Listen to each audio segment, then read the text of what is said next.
दुर्मति करे तेम कीधूं, अमृत ढोलीने विष पीधूं, धनी सहेजे आव्या सुख न लीधूं, कारज कोई नव सिद्ध्युन। दुष्ट लोग जिस प्रकार का व्यवहार करते हैं, हमने भी उसी प्रकार का व्यवहार किया। सद्गुरु धनी के अमृतमय वचनों को छोड़कर माया रूपी विष का पान किया। सरलता से प्राप्त धनी के सुखों का अनुभव नहीं किया, जिससे कोई भी कार्य सिद्ध नहीं हुए। हवे ए दुख केने कहिए, अंग मान्हे आत्म सहिए, किधु पोतानु लइए, हवे दोष कोने दये। अब दुख की यह कथा किसे सुनाऊं? इसे स्वयं अपने हृदय में ही सहन करना होगा। स्वयं के किए हुए कार्यों का फल स्वयं को ही भोगना पड़ेगा। अब इसके लिए किसे दोष दिया जाए? तोहे धानिये हाथ दी मुँह क्या नहीं, तो वली आपन माँ आव्या सही। ए निध मुक्ति न जाए कही, जे आन्ही हम ऊपर दया थई। इतना होने पर भी सद्गुरु धनी ने हमारा हाथ नहीं छोड़ा। वे पुनः हमारे अंतःकरण में विराजमान हुए। धाम धनी सद्गुरु ने यहाँ हम पर जो दया की है, उस तारतम वाणी रूपी निधि का वर्णन मुख से नहीं हो सकता है। धन गयु ते आव्युन वली, गयो अंधकार सहु टली, सुखना सागर मान्हे गली, एने बीजो ना सके कोय कली। खोया हुआ सद्गुरु स्वरूप धन पुनः प्राप्त हो गया। परिणाम स्वरूप अज्ञान का अंधकार पूर्ण रूपेण हट गया। अब मैं आनंद के सागर में निमग्न हो गया हूँ। आनंद की इस चरम अवस्था को कोई दूसरा भला कैसे समझ सकता है? हवे में सुख अखंड लीधा, मन्नान मनोरथ सीधा, वाले आप सारी खड़ा कीधा, फल वांछा थी अधिक दीधा। अब मैंने परमधाम के अखंड सुख ग्रहण कर लिए हैं। मन की अभिलाषाएं पूर्ण हो गई हैं।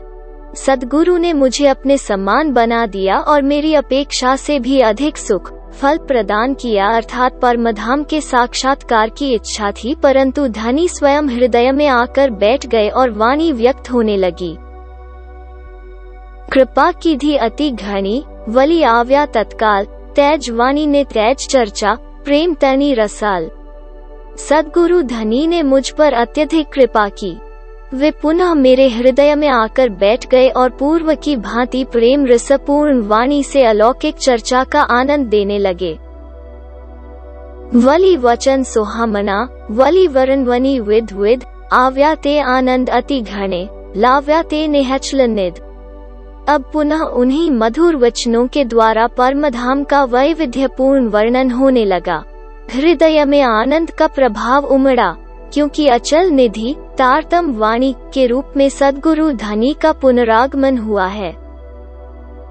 ए निध निर्मल अति घनी, दिए साथ ने सार, कोमल चित करी लीजिए, जेम हृदय रहे निर्धार। यह तारतम ज्ञान की अखंड निधि अत्यंत निर्मल है। सद्गुरु ने सुंदर साथ को इसी का सार, व्रज, रास तथा परमधाम का रहस्य दिया है। हे ब्रह्मात्माओं, अपने हृदय को अत्यंत नम्र और कोमल बनाकर यह सार ग्रहण करें, जिससे यह निर्मल निधि निश्चय ही हृदयस्थ हो जाए। 25 पक्ष 6 आपना, तेमा कीजे रंग विलास, प्रगट कहिया 6 पादरा, तमे ग्रह जो सहु साथ। परमधाम के 25 पक्ष हमारे लिए हैं। आप इनमें आनंद विलास कीजिए। सद्गुरु धनी ने स्पष्ट और सीधे सरल शब्दों में कहा है, इसलिए आप उसे ग्रहण कीजिए। आपनु धन ताए 6, जे दिए 6 आधार, रखे अधखिन तमे मुक्तान, वालो कहे 6 वारंवार। सद्गुरु धनी हमें जो दे रहे हैं, वे ही 25 पक्ष हमारी वास्तविक संपत्ति धन है। हे ब्रह्मात्माओं, आप आधे क्षण के लिए भी इनको न छोड़ें। सद्गुरु धनी भी वारंवार हमें यही कह रहे हैं। पक 25 6 अति भला, पर्ण 6 आपनो धर्म, साक्षात तनी सेवा कीजिए, ए हृदय राख जो मरम। परमधाम के 25 पक्ष अत्यंत रमणीय हैं, किंतु अभी हमारा यह कर्तव्य धर्म है कि सद्गुरु को साक्षात धामधनी मानकर उनकी सेवा करें और वो गूढ़ रहस्य मर्म हृदय में धारण करें। चित ऊपर वली चालिए, धनी तने वचन, ए वाणी तमे चित धरो, हूँ कहूँ छुआ दृढ़ करी मन। सद्गुरु धनी के चित्त के अनुकूल होकर और उनके वचनानुसार आज्ञानुसार चलना है, इसीलिए इस वाणी को आप हृदय में धारण करें। यह मैं दृढ़ मन से कह रहा हूँ। दई प्रदक्षिणा अति घनी, करूं दंडवत प्रणाम, सहु साथना मनोरथ पूरजो, मारा धनी श्री धाम।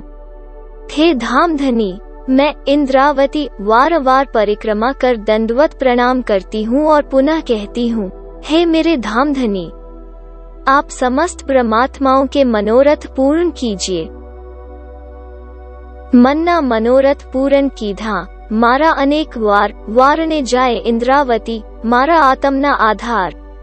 थे धनी, आपने मेरे मन की कामनाओं को अनेक बार पूर्ण किया है, हे मेरे आत्मा के आधार सद्गुरु। यह इंद्रावती आपके चरणों में समर्पित है। प्रकरण 1 चौपाई 84।